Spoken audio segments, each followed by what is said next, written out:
जंगल में रहने वाली माही चील से सभी पक्षी खौफजदा थे। कोई पक्षी भी डर के मारे पहाड़ों की तरफ ना जाता। एक दिन जंगल में तेज बारिश शुरू हो जाती है। माही चील अपने बेटे के साथ अपने घोंसले में बैठी हुई थी कि आसमान से तेज बिजली गिरती है और माही चील जलकर राख बन जाती है। उसका छोटा सा बेटा अपनी मम्मा को मरते हुए देखता रह जाता है। माँ माँ उठे उठे माँ, मुझसे बात करें माँ, अगर मरना ही था तो मुझे भी साथ ही लेकर मर जाती। कौन ख्याल रखेगा मेरा, मैं किसको माँ कहूँगा। बारिश में भीगता हुआ वो छोटा चील का बच्चा रोए जा रहा था। तोता करीब से गुजरता है और थोड़ी दूर बैठकर गौर गौर से देखने लगता है। मर गई, हमारी दुश्मन चील मर गई। तोता खुशी से नाचने लगता है।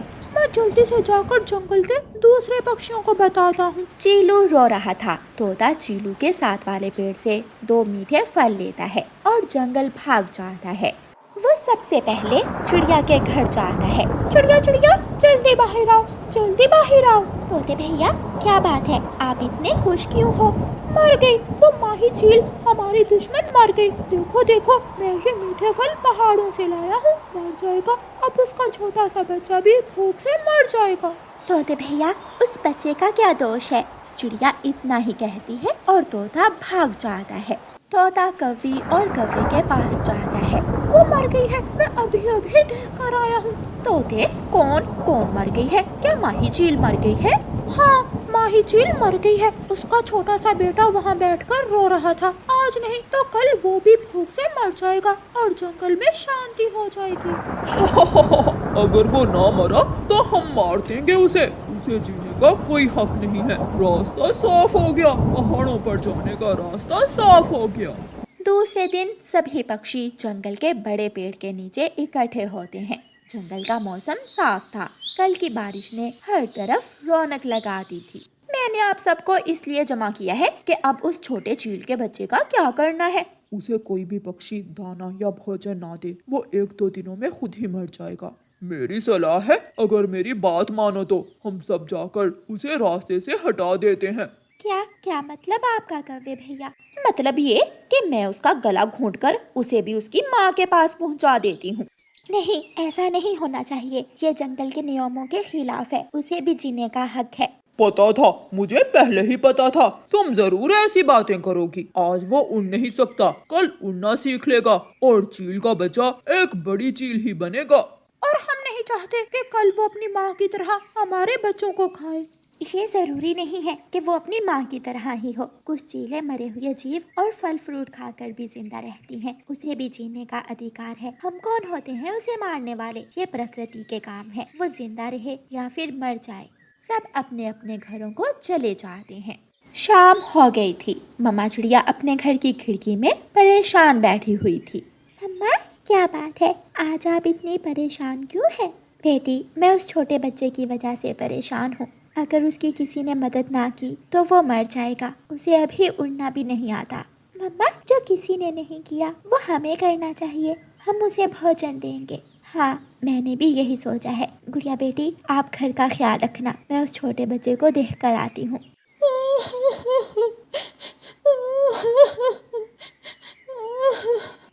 मर गई, मेरी माँ मर गई। माँ, मुझे भूख लगी है। माँ, आपने तो कभी मुझे भूखा नहीं रहने दिया था। माँ, आज मुझे पता चला कि माँ के बिना इस जीवन में कुछ भी नहीं है। माँ, एक बार लौट कर आ जाओ। माँ, मैं कभी आपको तंग नहीं करूँगा। मैं हमेशा आपका कहना मानूंगा। छोटे चील के बच्चे के कंधे पर रानो चिड़िया अपना पंख रखती है। चीलू मुड़कर देखता है और डर जाता है। आप कौन हैं? बेटा, चुप कर जाओ। मैं मदद करूंगी आपकी। मैं आपको भोजन की खोज सिखाऊंगी और जीना सिखाऊंगी। आप मुझे मारने आई हैं। मम्मा ने मुझे बताया था कि जंगल के सभी पक्षी हमें मारना चाहते हैं। नहीं बेटा, मैं आपको जीना सिखाने आई हूँ। मैं हर रोज यहाँ आऊंगी। मम्मा चिड़िया थोड़ी दूर मीठे फल के पेड़ पर जाती है और वहाँ से 2 मीठे फल तोड़कर चीलू के पास लाकर रख देती है। ये खा लो बेटा। क्या ये खाने की चीज है? हाँ बेटा, ये फल बहुत स्वादिष्ट होते हैं। लेकिन मम्मा तो मेरे लिए मांस लाया करती थी। बेटा, पेट भरना है, मुंह का स्वाद जिस चीज पर लगाओ लग जाएगा। आप आज के बाद मांस नहीं फल खाया करोगे। चीलू 1-2 चोंचे फल पर मारता है और रख देता है। मुझे ये बहुत अलग सा लग रहा है। कुछ दिनों में इसका स्वाद आपको ठीक लगने लगे। कबूतर वहाँ से गुजर रहा था। वो चिड़िया को चीलू के पास बैठे हुए देख लेता है। यही डर था, रानो चिड़िया जरूर इस बच्चे को बचा लेगी जो भविष्य में हमारे लिए खतरा है। कबूतर जल्दी से जाता है और कालू कौवे को बताता है। मैंने अपनी आंखों से देखा है, चिड़िया उसे फल खाना सिखा रही थी। वो बच्चा मरना चाहिए, अगर वो बच गया तो वो खतरा है हम सब के लिए। मैं बात करता हूँ चिड़िया से जाकर। गुस्से में कौवा अपने घर जाता है और अपनी पत्नी गोरी कौवी को साथ लेकर रानो चिड़िया के दरवाजे पर जाता है। दरवाजा खोलो, जल्दी करो चिड़िया। रानो चिड़िया जल्दी से घर का दरवाजा खोलती है। तुम उस चील के बच्चे को फल खाना सिखाने गई थी? तुम माँ बनोगी उसकी। अगर तुम ऐसा करोगी तो हम उस बच्चे के साथ साथ तुम्हारा भी गला घोंट देंगे। मैंने बुरा क्या किया है? मैंने उसे फल खाना सिखाया है। मैंने उसे शिकार करना या मांस खाना तो नहीं सिखाया। अगर वो बच गया, वो जिंदा रहा, तो वो मांस खाना भी सीख जाएगा। खबरदार चिड़िया, अगर आज के बाद तुम दोबारा पहाड़ों की तरफ गई तो हम तुम्हें इस जंगल से निकाल देंगे। कवि और कवि, जो करना है कर लो। मैं उस बच्चे को अकेला नहीं छोड़ सकती, चाहे आप मुझे निकाल दें इस जंगल से। चिड़िया अपने घर में जाकर दरवाजा बंद कर लेती है। दूसरे दिन सभी पक्षी पंचायत बुला लेते हैं और फैसला करते हैं। चिड़िया, हम सब ने यही फैसला किया है कि अगर तुम उस बच्चे को पालना चाहती हो तो उसे लो और निकल जाओ इस जंगल से। ये फैसला हम सबका है। ठीक है, मैं करूँगी। मैं जो मेरे दिल में है मैं करूँगी। मैं चली जाऊँगी, मैं ये जंगल छोड़ दूँगी, लेकिन मेरी बात याद रखना, मैं एक दिन लौट कर आऊँगी अपने बच्चों के साथ, और तुम देख लेना कि एक माँ की तरबियत का असर बच्चों पर कैसा होता है। रानो चिड़िया अपने घर जाती है, अपना थोड़ा बहुत सामान बांधती है, अपनी बेटी को साथ लेती है और पहाड़ों की तरफ चली जाती है। चीलू बेटा, मैं लेने आई हूँ आपको, मेरे साथ चलो। लेकिन कहाँ माँ? जहाँ आपकी बहन गुड़िया जाएगी वहाँ ही मेरा भाई चीलू जाएगा। बच्चे अपनी माँ से दूर तो नहीं रह सकते। चीलू की आंखों में आंसू आ जाते हैं। मम्मा चिड़िया चीलू को अपने ऊपर बिठा लेती है, गुड़िया सामान उठाती है और मम्मा चिड़िया दोनों बच्चों को साथ लेकर किसी दूसरे जंगल की तरफ चली जाती है। प्यारे दोस्तों, हम जानना चाहेंगे कि आपके ख्याल में चिड़िया ने ठीक किया या दूसरे पक्षियों ने। हमें आपके कमेंट्स का इंतजार रहेगा। और प्यारे दोस्तों, कहानी को लाइक, अपने दोस्तों के साथ शेयर और चैनल को सब्सक्राइब करना बिल्कुल मत भूलना। आपका धन्यवाद। जग्गू कौवा अपने माता पिता का अकलौता बेटा था। उसके माँ बाप के बेजा लाड प्यार से वो बहुत बिगड़ चुका था। वो अपने मम्मा पापा को बहुत तंग करता था। कालू, तुम ये दाना खा लो, मैंने ये खिचड़ी अपने जग्गू के लिए बनाई है। जो भी चीज हो तुम अपने बेटे के लिए रख लेती हो और मुझे हर रोज ये सूखा दाना ही खाने को देती हो। कालू, एक ही तो बेटा है मेरा, अब उसके लाड मैं नहीं उठाऊंगी तो और कौन उठाएगा। जग्गू कौवा भी बाहर से खेल कर आ जाता है। मम्मा मम्मा, बहुत भूख लगी है, जल्दी बताओ क्या बनाया है आज। लो मेरा बेटा, ये खिचड़ी खा लो। आज मैंने अपने बेटे के लिए खिचड़ी बनाई है।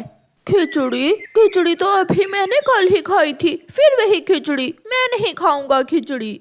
ऐसा कहते हुए उनका बेटा जग्गू कौवा खिचड़ी की प्लेट उठाकर दूसरी तरफ फेंक देता है, जो सीधी जाकर उसके पापा कालू कौवे के मुंह पर लगती है। जल गया, हाय मैं जल गया।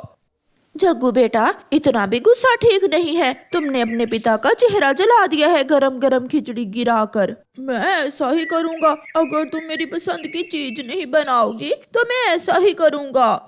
जब हम मर गए तो फिर पता चलेगा तुम्हें। मर जाओ, मैं क्या करूँ, आप दोनों ही मर जाओ। चुप कर जाओ बेशरम, बहुत बिगड़ गया है तू। गुस्से में जग्गू कौवा घर से बाहर चला जाता है। आपने ऐसे ही डांट दिया मेरे जग्गू को, जवान खून है, समझ जाएगा जैसे जैसे बड़ा होगा। मुझे नहीं लगता ये समझेगा। ये तो दिन ब दिन और भी बिगड़ता जा रहा है।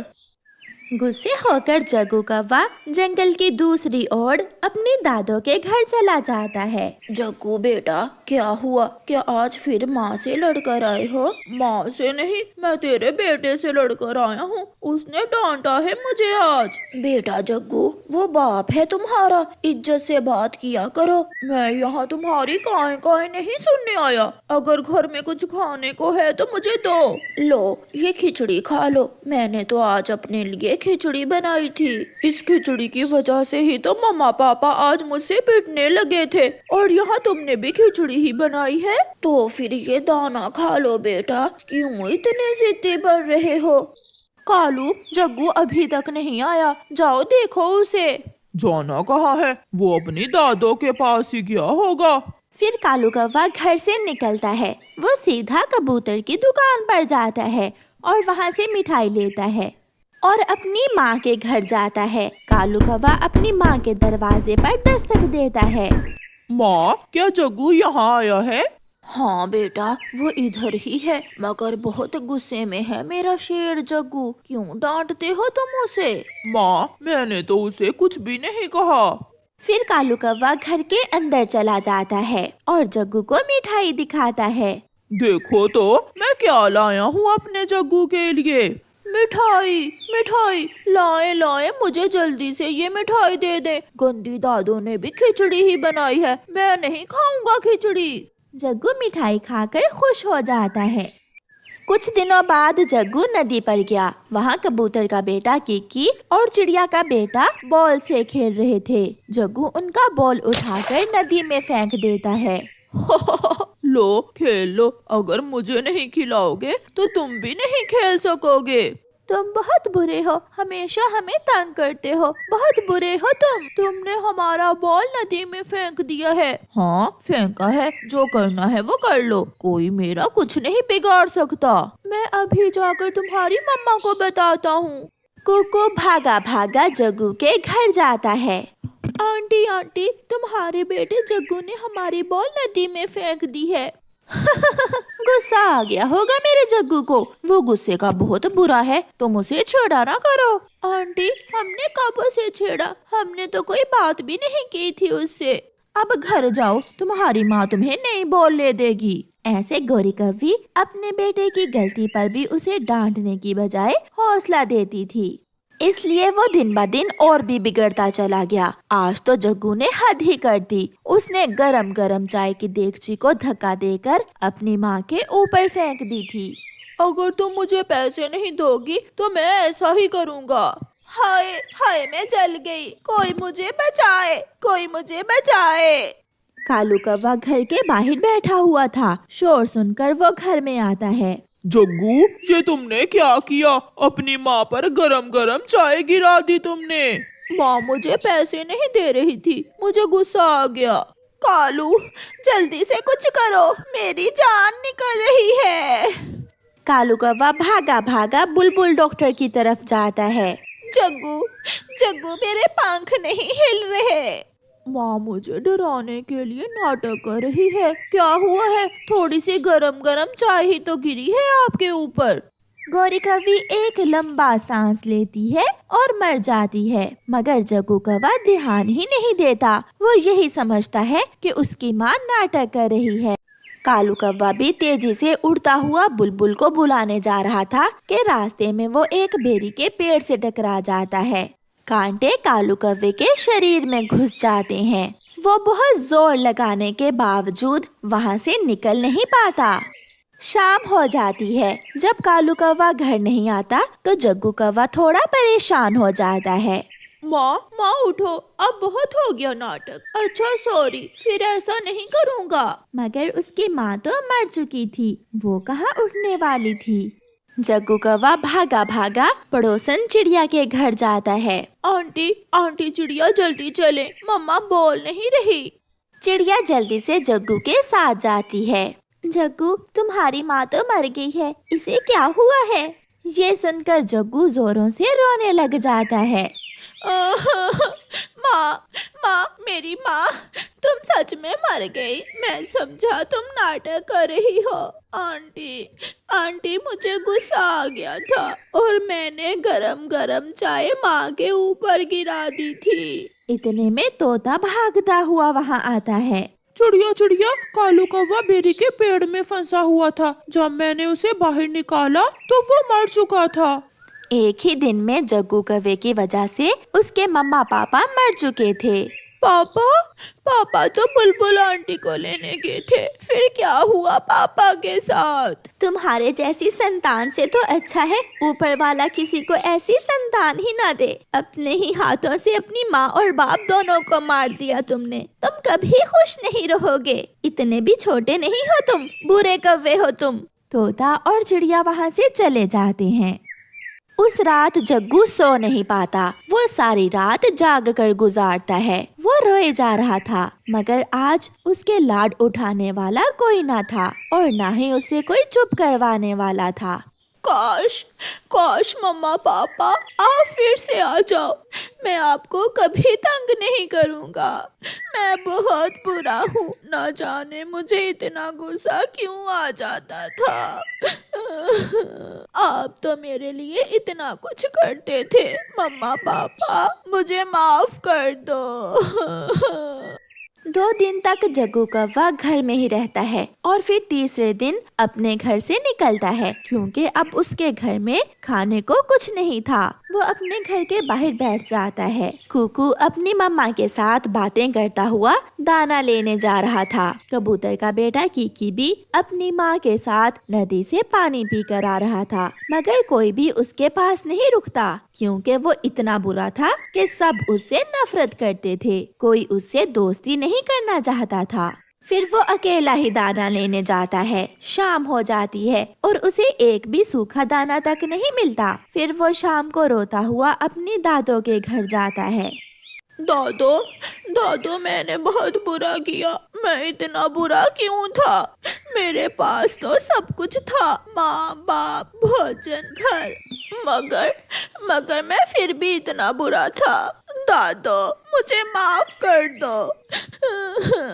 अब मैं क्या माफ करूं जग्गू बेटा तुम्हें? अब पछताए क्या जब चिड़िया चुग गई खेत? अब तुम जाने दो, रोकर समंदर भी बहा दो। तेरे माँ बाप अब लौट कर नहीं आएंगे। लो ये दाना खा लो। मुझे तुम्हारी चिंता हो रही है, तुम भूखे होगे। फिर जग्गू कौवा दाना खा लेता है।